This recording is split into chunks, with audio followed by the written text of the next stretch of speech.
Erev Tov, ce soir, Be'ezrat Hashem, nous allons poursuivre les halachot de Shavuot. Nous disons jusqu'à présent qu'il fallait prier, Arvit et dire le Kiddush, donc au mieux tous les deux après la tombée de la nuit. Parlons plus précisément maintenant de la nuit de Shavuot.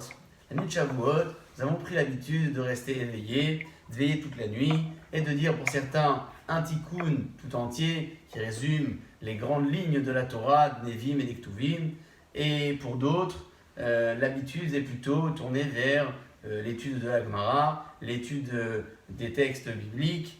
J'aimerais avant tout que l'on puisse retrouver ensemble l'origine même de cette veillée-là, pourquoi le peuple d'Israël a pris l'habitude de le faire.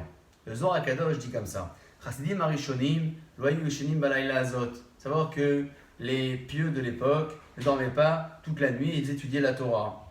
Ils ont souhaité, à travers cette habitude-là, réparer la faute commise par le peuple d'Israël, comme l'expliquent les décisionnaires, qu'au moment où Akadosh Baruch Hu a voulu donner la Torah, le peuple d'Israël dormait. Akadosh Baruch Hu a eu besoin de les réveiller, a eu besoin de nous réveiller, puisque nous étions nous aussi présents au moment de Matan Torah, et tout cela à l'aider Kolot Ubrakim, avec le bruit du tonnerre, des éclairs qui ont précédé le moment du don de la Torah. Voilà pourquoi le peuple d'Israël aujourd'hui, que nous sommes, doit réparer cette faute-là et montrer être capable d'être prêt à recevoir la Torah sans avoir besoin d'être réveillé par Kolot Uvrakim qui ont été nécessaires au moment de Matan Torah. J'aimerais préciser ce que dit le Arizal HaKadosh, le commentaire du Mishnah Berurah sur la Halacha le rapporte notamment que toutes les personnes qui veillent toute la nuit de Shavuot pour étudier la Torah, réciter le Tikkun, ont la promesse de passer non seulement une année agréable, bien évidemment,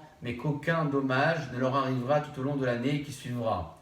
Nous avons ô combien confiance en ces promesses dites par nos Chachamim, par les maîtres de la Kabbalah également. On va nous aussi donc essayer l'effort, même dans des conditions peut-être un peu différentes, essayer nous aussi de faire l'effort, de se maintenir éveillé tout au long de la nuit avec un programme qui sera établi, Be'ezrat Hashem, Bochim Tiyu.